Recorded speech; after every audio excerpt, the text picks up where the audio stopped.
Right, so you should have seen the prompt come up on your various devices telling you that this is now being recorded. So welcome everyone to our weekly call. Our main item today, Giovane is going to just give some highlights, sort of key summary, effectively, from a presentation that was given at IETF 109. It was one of a number of interesting presentations that was given during sessions that clashed with the ADD working group. This particular one on measuring how centralized DNS traffic is becoming, which I thought would be of interest to many people on this call. So I asked Giovane if he would kindly sort of reprise just the key points. You hopefully all saw links to a recording of the actual presentation itself and the accompanying paper in an email on Friday about the agenda. So that shouldn't come as a surprise. So basically, we will just sort of cover the sort of the exec summary and then go into any questions that might well be prompted from there, and then we move on to other matters. So with that in mind, Giovane, the floor is yours. All right, so can you hear me? Perfectly well, yeah. All right, so I'm going to share my screen. I think probably you're seeing it now. Yeah, that's come up fine. All right, so thanks, Andrew, for inviting, for organizing this, and well, good afternoon and morning, everybody, depending where you are. So this is joint research we did here, and it's SIDN Labs. Work for DNS, the DNS registry, this CCTLD of the Netherlands, and together with New Zealand CCTLD, Internet NZ, and folks at USC, University of Twente here in Holland too. Just about centralization, I mean, I don't have to explain here, but everyone is familiar with like what's been going on with governments and the big tech in general. This happened just before the presentation of this paper at IMC. U.S. Department of Justice accusing Google monopoly. Europe is doing similar stuff. Here too, trying to curb the power of big tech. Congress to use as well. And last year on IETF, there was this draft when we could still travel from IATI about internet centralization. That's how we actually start this research. And one of the most negative things about centralization is that it creates single point of failure. I mean, we all have seen the documents in IETF and how people take seriously, like resilience. I mean, we have seen that with the DINE 2016 denial of service attack. Also with Route 53. I mean, like, I think 2 weeks, no, Amazon had an issue, I think 1 or 2 weeks ago. I don't know exactly what happened. Maybe it was not DDoS, but you couldn't clean your room using your roommate anymore. So what we did in this paper is pretty much measure the amount of traffic that would flow between resolvers and authoritative servers on DNS. And what we measured, it was 2 CCTLDs, the Netherlands with 6 million domain names, and New Zealand with 700,000, and Beirut.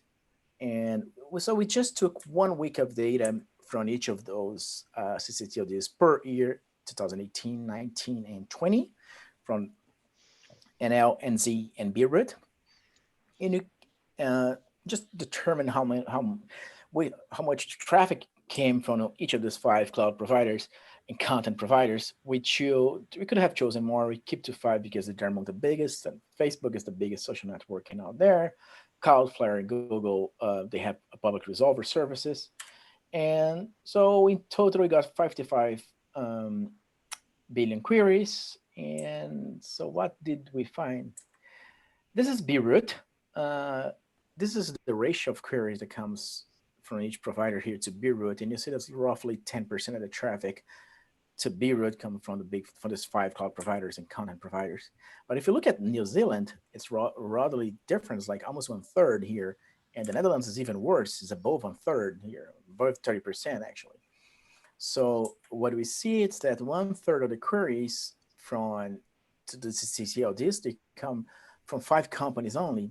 And bear in mind, there are 40,000 autonomous systems querying those 2 autonomous systems, these 2 ccTLDs, but like only these 5 content providers and cloud providers are responsible for 1/3. Beirut, one of the root servers, gets far less because they have a lot of different sort of traffic. Chromium-based garbage is also responsible to that. And if you look at what clouds are actually asking, either to the Netherlands or to New Zealand or Beirut, it's mostly A queries, right? In these figures here, I'm going fast here because I'm just going to give the summary, but this is the ratios. This is Google, for example, and the percentage of traffic that gets like A record. This is the purple color here. And so they're mostly interested in A records. But we also found that in 2020, Google started to send a lot of NS queries to our servers, to NL, for example. And it turned out that they deployed around 2019, December 2019, they deployed key-name minimization. And the specification of key-name minimization states that you should ask first for NS records before A, and that's what they did. And they confirmed that with Dan. And we actually can roll back in time in our data and looking for data now. The blue line here is the percentage of queries originating for Google that goes to .nl. They're actually NS. And you see like in 2019, December, it start to goes up. So you can see actually just by analyze this data that I have passively collected .nl, we can actually identify technology adoption at these cloud providers. And there's an interesting feature of centralization. It's that it's a pro thing. People usually talk about bad things. But when a new security or privacy feature is deployed, these big providers, it benefits a lot of users at once, and that's a positive thing, right? Because they have such a massive personal traffic. Once they deploy something, it benefits a lot of people. But when they break badly too. I just skip that. Junk, it's something. It's just going to skip that too. And the other thing we could do with this analysis, I mean, if you're interested, just look back at the presentation at RIPE or AMC. We can also measure technology adoption of these cloud providers. We can look at the kind of configurations they're using to query our authoritative servers.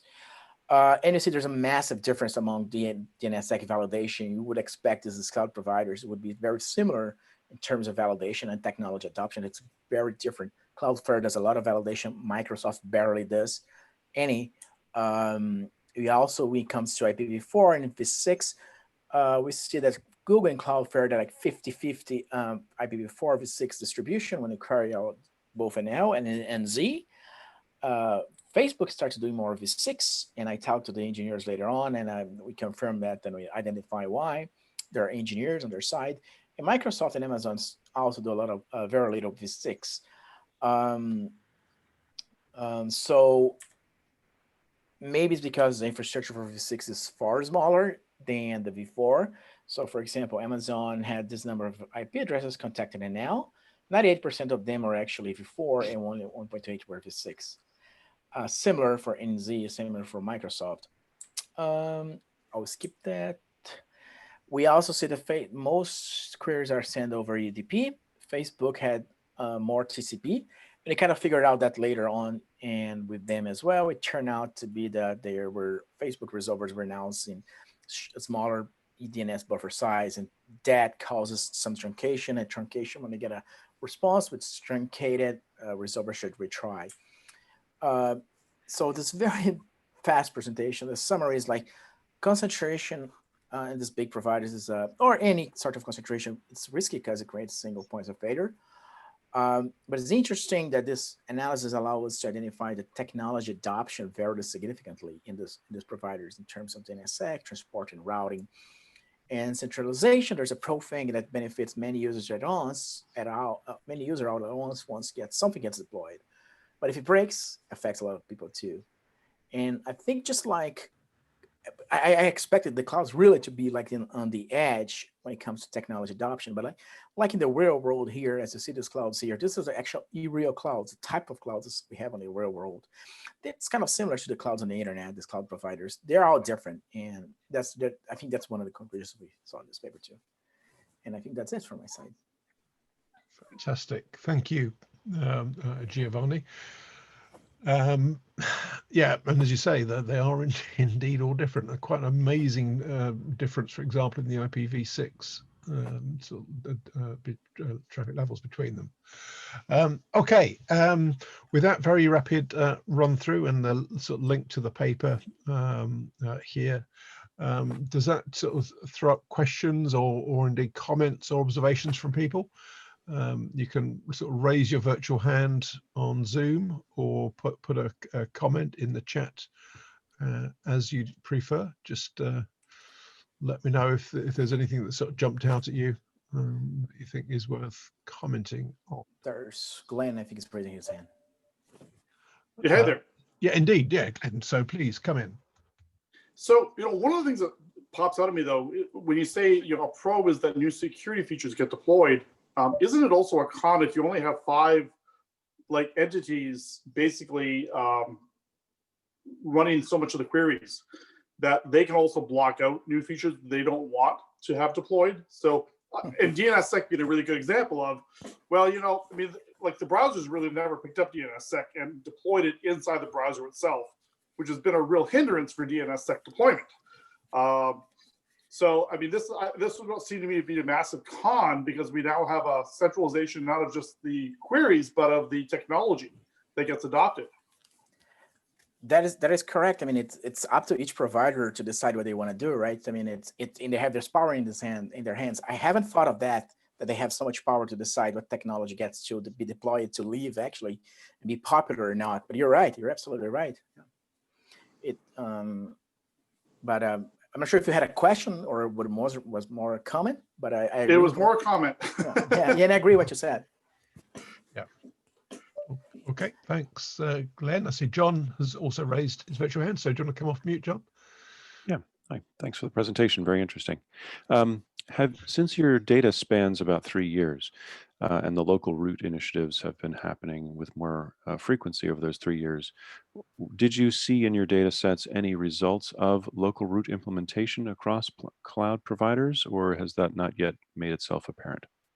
Oh, I would have to ask Wes, my colleague, to answer that. Wes was the one who has access to Bureau data and he did this analysis for us. I think there was this question in the right meeting. I have to come back to you with that. I can come back maybe on the list. But I did NL because all the data, I work for NL, so I did NL. Sebastian works for New Zealand. He did New Zealand, and it's all compartmentalized. But I haven't looked into that myself, but I can ask Wes and go back to you. Thanks. Brilliant. Thank you. Thanks, John. That was Wes Hardacre, I think, wasn't it? Was one of the co-authors, Giovane. That's correct. Well, conveniently, he's also the local root guy, right? So he should have some answers on that. That's right. Yeah. Thanks, John. Other comments or questions from anyone? Glenn? I have another question there, if I can get in before Glenn. Go on then. You mentioned QNAME minimization and the NS records. Have you got any stats just on the volume increase you see through QNAME minimization, both for NS but also deep domains where you've got CDN providers? You see the increasing amount of queries from Google, for example, due to NS queries, to the QNAME minimization. Is that what you mean? Yeah, the increasing authoritative lookups due to QNAME, both from NS record lookups, but also where you've got CDN providers and they tend to have sort of very deep domain chains. I haven't looked into that, but that's actually an interesting question. We typically, our servers are, of course, DNS is heavily over provisioned, so I never really look into that. But no, so I haven't looked at that. Short answer, no, I haven't looked at that. But that would be interesting, yeah. I could do time series analysis on Google traffic and actually see that. Because the graph that I show, it's only percentages, I guess, from Google. Go back. Yeah, this one is percentage queries ratio. So yeah. I could get the absolute values, but it's hard to tell minimization from natural growth as well in adoption. It's very noisy, the data as well. Yeah, it'd be interesting to see. Yeah. You're right. Thanks for the suggestion. Okay. Thanks, Dave. Glenn, you want to come in? Yeah. So merging this presentation, which I really like, by the way, is really cool, with the stuff that Jeff Houston has been showing about the transit reduction and so much of the stuff being done very much at the edge with massive content operators. Is there any way in your data, or did you take a look to see like how are these queries transiting the sort of the fabric of the internet? Are they really truly being kept very much at the edge of the network, or are they involving transit, or how are they flowing? So our vantage point allows us to see just the last resolver in the chain, right, between the user and the authoritative servers. There may be many resolvers, and our vantage point only shows the last, right? So we don't actually know, because this is all passive measurements we collect from the centralized, from the NZ and New Zealand and the Netherlands. So I know Jeff Houston, he's doing some measurements. On that, on the client side, let's put it this way, I have done some, but I don't have any definitive answer on that, and I don't know how easy it is to reproduce Jeff's measurements as well.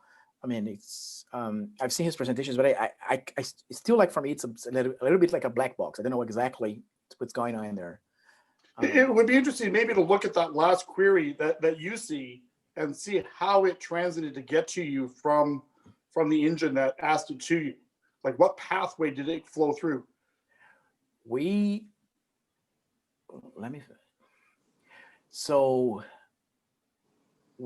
Our queries, they come, we run only on IP NECast, right? So our queries are collected on each different site, and I'm not sure how far we can get looking into the IP sources and the catchment mappings and where they're coming from, because depending on our provider, depending on the site we're using, different upstream providers, I think the easier answer would be like use a combination of active and passive measurements, like with RIPE Atlas, for example, and send unique queries and see where they end up on our sites. That I've done this before for other IMC papers, and I think the short answer is like the resolver infrastructure is very flexible and it grows and reduces. Like the same probe would be, if you send one query, only 5 resolvers may go and ask the query to your authoritative server. In the end, if your server is kind of failing because ICE was simulating some DDoS by dropping randomly packets, you see not only 5 anymore, but it's like 12 resolvers trying to get that answer. So it's much more complex than I would anticipate. Okay, and did you also take out, the other thing I remember from Jeff's presentations is on the DNS queries was that a lot of the queries were being made multiple times by the same client. Did you normalize that out, or is it sort of lumped into the data as it is? So we only see cache misses, right? So if the client's right, like 100,000 and the TTL is 1 day, we see only 1. So it's normalized automatically by the TTL.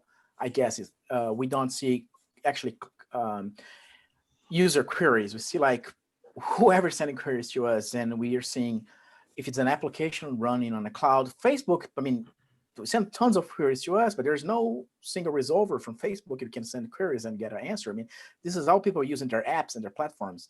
So it's not a real user, but people are using their apps. So you're seeing a very large, diverse set of populations, like real users at home. You're seeing like cloud applications, everything bundled together. Whatever, asking for .nl and .nz queries.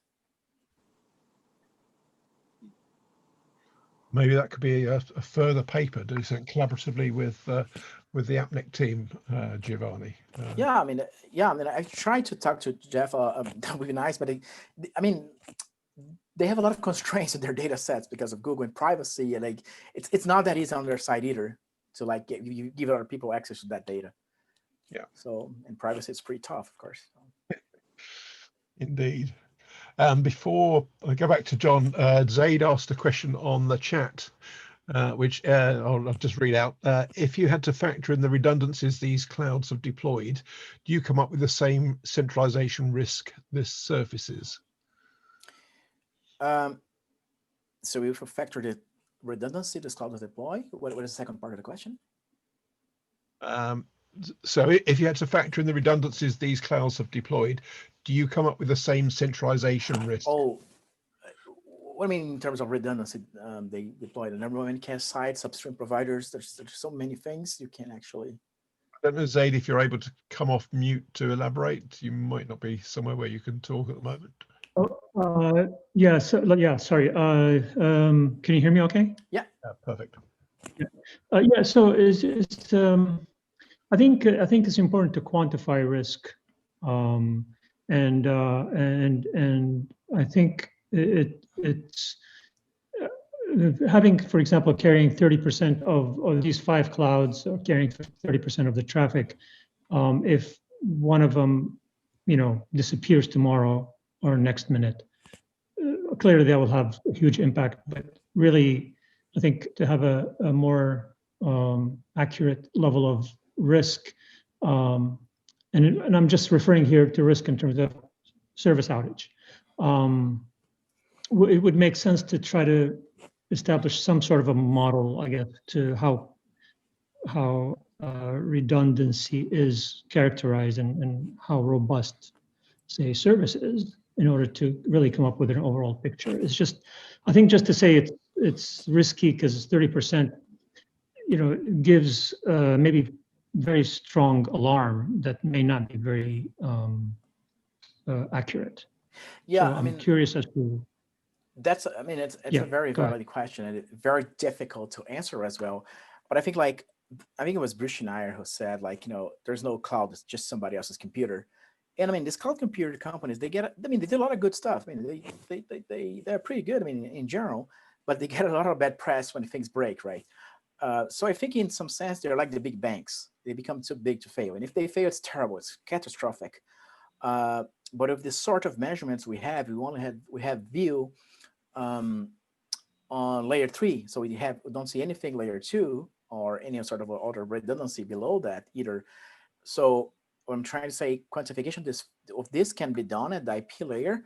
I know some folks are doing that for Anycast, measuring Anycast adoption across multiple prefixes, but it's not that easy, and you cannot say, you don't know how many upstreams provider they would have, what is the links capacity on each site they have, and then it create a risk model based on that. May become a little bit abstract. I'm not an expert on risk models. I've seen them, but I agree, it would be interesting, but I don't think, I just feel like if you don't get something that's very apply or concrete, maybe become too abstract. But it's a very, very question, very difficult to answer, and very important at the same time. Thank you for your time. Thanks.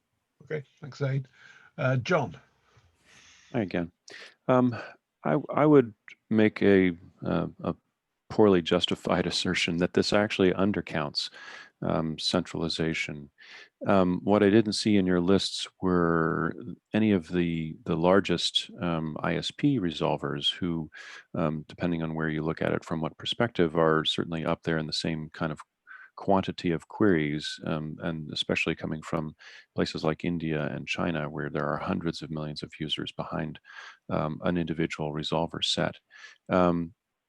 So I would suggest that there is a hidden set of centralization that you're not quantifying, where there are hierarchical cache models that are only sending one query, as an example, even though there might be 200 resolvers behind that in a cached layer. So I would. What are your comments on finding that from larger ISPs who represent, tens or hundreds of millions of users, that they don't show up in that data? Yeah, you're absolutely right. It's there are many ways you can measure centralization, and what we did here. I'm showing here in this figure. We are not considering how many million users are behind the resolver, or we're just seeing the traffic it gets to us here, and you can measure centralization in terms of users, traffic, infrastructure. This is just one small way or a small contribution towards this, I think, probably new field of research is centralization and redundancy and consolidation of the internet. So I have done some research in the past trying to measure IP churn on ISPs. It's very difficult too, but I would have to give more thought. I cannot come up with an answer on the fly, but I can speak on the case of the Netherlands, for example.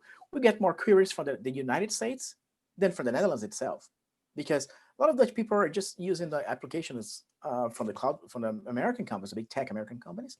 You see all this traffic flowing from the US back to us. So in our case, we get more American traffic than Dutch traffic. And that's very interesting. I mean, but if you're like a .com TLD, then you have a totally different pattern probably of traffic. And then like places like India has like tons of people would make a difference in your results. So I think the short answer is it's a very important thing. I mean, it's to consider these ISPs. It didn't apply to the situation in the Netherlands that much. But this is just one way of measuring, and there are multiple ways. And this is not the definitive answer. This is one answer for the authoritative traffic, but there are many more ways on DNS to measure centralization. Okay, thank you. And you'll see I've modestly shared a link to a paper that Dominic Lizensky and I wrote a few weeks ago now, a couple of months ago now, for an IAB workshop. Looking at the resilience of the internet and whether it would survive another sort of black swan event in a few years' time. And you'll see, if you dip into that at some point, you'll see that we postulated one of the reasons it might not is because of centralization. Reset the snapshot, but I think for now, just for yes, so you may wish to peruse that at your leisure if you have a quiet 5 minutes. I see Mark has put a question into the chat, whether Xbox was tracked as well as Microsoft, specifically Xbox Live traffic, which I take it that goes to a different resolver, does it? So our definition of cloud providers is this. We look at this as autonomous systems, and I'm not familiar with. I'm not sure what actually the console of Microsoft is using, which autonomous systems if it uses something different. But if they're originated from one of this, then we accounted for it. Yeah. So if you happen to know off the top of your head, Mark, if it goes into one of those ASs, then it is part of the Microsoft traffic. If not, then it will be counted separately. Oh, fine, Mark. For those of you not looking at the chat, Mark, we'll investigate offline if that is indeed the case. Okay, yeah, thanks. Right, any other questions? Anyone for Giovane? Give you a last chance, I think, if there's anything else or any other comments from anyone. Big silence as not. I'm not sure you caught my question in the chat. This is Tony. What makes you think, the seeing more queries from the US than from Dutch provider? Wait, what did you say? Dutch users have more queries coming from the US? Is that what the comment was? No, I mean, in general, you can look at our stats page on SIDN labs data now. You just broke up then, Giovane. Turn out the. Oh, can you hear me now? Yeah, I think it's your connection, maybe just chopping slightly. Or it might be my end if everybody else can hear Giovane perfectly well. No, he's gone. I'll just stop sharing here if it helps. So stop my video and just leave my audio and stop sharing my screen. Can you hear me? Yeah, that's better, Giovane. Hello. Yeah. So the question was, and I forgot now the question. You said more Dutch users. You see more queries from American providers. Yeah. So I mean, I don't mean American ISPs, but I can try to pull up the page here. We have a stats page that show the origin of those queries, and let me try to pull it here. Get the right numbers for you here. We have a historical record on that.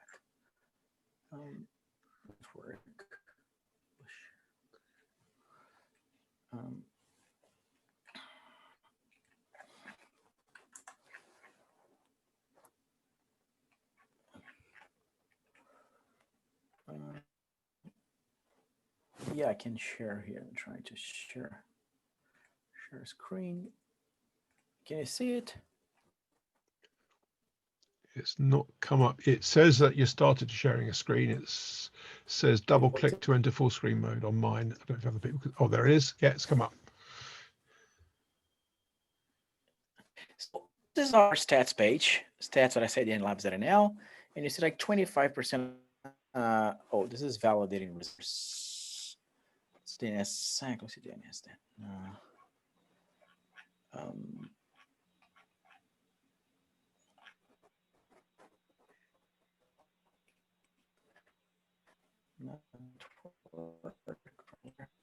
Post.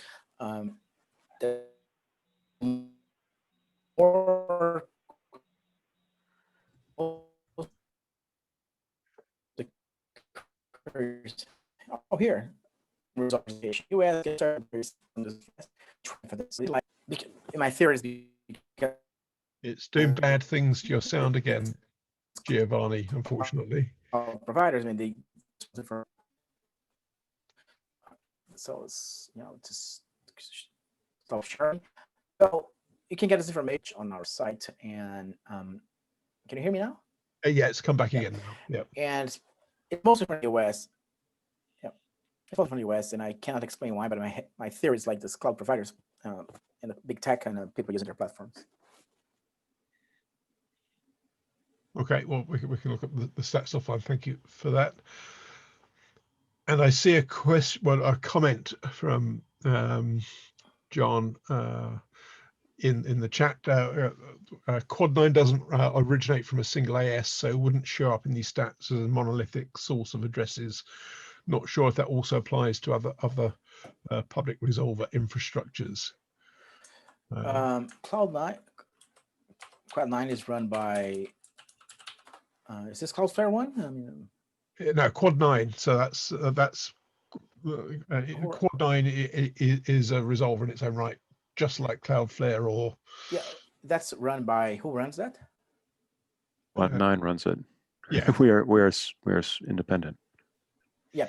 Oh, you're right. So we didn't account for that. I mean, we had to choose among some autonomous systems to do this research, but we just picked 5. And then the reason was like they're the 3 big cloud providers, and the other one was Facebook, the content provider, and the other one we could have done with more, but we had to a certain point to limit the analysis. But we can do for the others as well, no problem.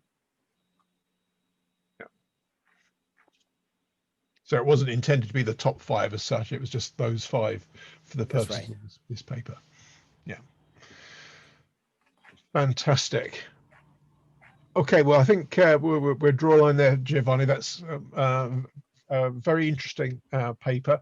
If anyone hasn't had a chance to read the paper in detail, you've got the link with the sort of agenda sort of details on Friday, but I'll send out a copy of the link with the notes as well, both to the paper and also to the full-blown presentation given at ITF 109 and a couple of other recent conferences, so well worth watching if you've not yet had an opportunity to do so. So thank you, Giovane. And I can see some more comments on the chat. So if any of those are further comments or questions, I will capture those and put them into the notes as well. So thanks all for that. Okay, so we're now on to any other business. So I'll just see if anyone had any other topics that you wished to highlight. Otherwise, I've got a couple of things, but give an opportunity for anybody else first, just in case you have. So raise your hand or put it in the chat if you do. Maybe whilst you're thinking, I'll just mention, again, I put it on the mailing list, a link. There's a call for issues for Eurodig 2021, which takes place in June next year. The call for issues normally closed midnight yesterday, but I noted a few further issues had been added today. So if anyone does anything burning that you think should be considered for that particular event, there's probably still time to do so if you wish to lodge those on the website, and you'll see something on the mailing list that references that if it's of interest. Just one other thing I'll mention, one of the items we discussed last week was equivalence, which was one of the items discussed at ITF 109 in the ADD workshop. I took an action to try and finish Chris Box with a straw man definition, which I did do today. So Chris has that to take a look at. I won't put him on the spot to ask him to comment whether they thought the definition was any good or not, but yeah, no doubt something from that will appear on the ADD mailing list in due course for more considered comment, should you wish. Yes. Yeah. Thank you, Andrew. You're welcome. I can see that Joey and Giovane both have their hands raised. So Joey, do you want to come in first? Totally, thank you. Can you hear me okay? Perfectly, yeah. Okay, awesome. So well, first, thank you so much for the presentation. Yeah, centralization has definitely been a focus point, well, pretty much since 2018. So I wanted to ask at large, not only the presenter, but like everybody, what are the current thoughts on how to address centralization? Like for my perspective, all this time, it has been like the more we promote the implementation and deployment of DOE in local service providers that hopefully will get listed in the settings options eventually for both Google and Firefox. That it has been my idea that this is like the best way to fight centralization and some of the other issues around DOE. But I'm just wondering if this idea is different for other people, or if there's any other ways that people are currently considering that we could fight or control or face this consolidation, centralization, and monopoly topic. Okay, well, that's a big question, to be fair, but does anyone have any immediate thoughts? We could maybe make that a topic for a further session to do it justice, but I don't know if anyone has any immediate thoughts on that. I suppose I should say, hopefully some of the work in the ADD working group specifically on DOE, on discovery, maybe dilute the centralization risk from DOE specifically if we get discovery sorted. And there are clearly plenty of other facets of that, and perhaps slightly less tongue-in-cheek, I will perhaps urge people to have a look at the link I put in the chat if that's if centralization is of interest, because it just sort of highlight where we think it is a potential downside risk for long-term resilience of the internet. But maybe that's, in all seriousness, Joe, maybe that's a topic we should come back to for a longer conversation, because I think that could be quite absolutely that'll be totally fair, and I would actually be quite excited to join a session like that. Perfect. Okay, in that case I will pencil you in for a discussion on that. Now I think Giovane raised his hand and lowered it again. Did you either raise or lower it deliberately, Giovane, in which case do you want to come on and then Roy? Just a small remark. I mean, I just posted on the chat here, there was another paper during the IMC 2020, the same conference. I presented this paper on centralization, but they don't call it centralization, and they look into the infrastructure part of DNS. So if your folks are interested, I would also recommend checking this out and maybe inviting the authors to present here too. Okay, thank you for that, Giovane. That's appreciated. Roy. Hey, Andrew. I was just going to comment that discovery may not be the solution entirely for centralization. Talking to Mozilla, I gather that they kind of reserve the right to ignore discovery if they don't approve of your DOS servers? If you're thinking of the TRR Yeah. program specific, yeah, okay, yeah, that's that. Well, I obviously can't speak for Mozilla, and none of the Mozilla folks are on the call today, but yeah, I think that would be a fair comment, that the TRR programs quite specifically that does, if you like, have hardwired options within it. I've not heard anyone from Mozilla say whether they will or they won't support discovery as well. Perhaps offline of this call, I'll put that question to Eka to see if he has a view on that. But if you like, to make the comment more general, you're right that discovery by itself certainly won't, I could say resolve, which would be a poor pun. So won't deal with the risk of sort of centralization posed by sort of DO or other similar protocols. So I think there's a fair general comment, but in fairness to Mozilla, I'll pose that question to them specifically offline, and if I get a response, I'll put that in the notes. Good point. Okay, anything from anyone else in the last 2 minutes? If you've got any other issues you wish to raise, just briefly.